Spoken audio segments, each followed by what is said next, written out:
Ongole urban development authority పరిధిలో జరిగే భవన నిర్మాణాలకు అనుమతుల జారీలో జాప్యం ఉండరాదని జాయింట్ కలెక్టర్ శ్రీమతి కల్పనా కుమారి స్పష్టం చేశారు.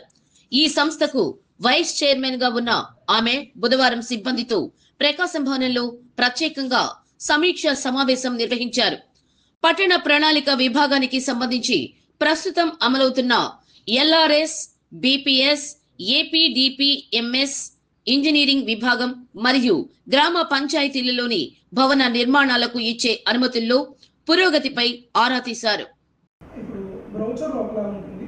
మేము తీసిన ఆ brochure document area action government ల్యాండ్స్ని ఎంక్రోచ్ చేయడం, కొంత రోడ్స్ని ఎంక్రోచ్ చేయడం, లేకపోతే పక్కన ప్రాపర్టీని ఎంక్రోచ్ చేయడం, వాటర్ బాడీని ఎంక్రోచ్ చేయడం, లేకపోతే డైరెక్ట్ యాక్సెస్ డైరెక్ట్ లేకుండా మధ్యలో వాటర్ బాడీ ఉంటుంది, రోడ్ ఉంటుంది. రోడ్ మళ్ళీ ప్లాట్ను వెళ్ళి కొనేసుకుంటాం.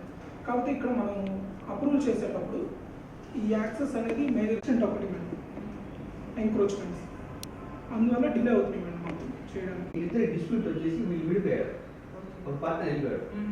ఇతనేమో సెకండ్ పార్ట్నర్ ఫ్లాట్ అమ్మేశారు, అప్పటికి దాదాపు 25% అమ్మేశారు.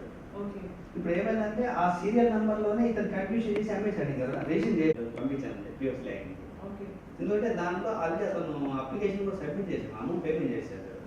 అలాగని రిజెక్ట్ చేసేసిందంటే అతను ఆన్సర్ ఇవ్వాలి. తీసుకున్నారు కదా, ఈ ఇద్దరు కలిపి వచ్చి తీసుకోలేదు కాబట్టి అప్పుడే. సరే, ఓకే. సో ఇప్పుడు ఎల్ఆర్ఎస్ చేస్తున్నారు. సో మీకు నాకు లాగిన్స్ ప్రకారం చెప్పండి, మీ లాగిన్స్ లో ఎన్ని ఉన్నాయి? మీ అందరు లాగిన్స్ లో నా లాగిన్ లో ఒక ప్యాటర్న్ ఉంది మేడం. టోటల్ అన్ని లాగిన్స్ కలిపి ఎన్ని ఉన్నాయి? You have to start clearing. Government priority ఇది 422.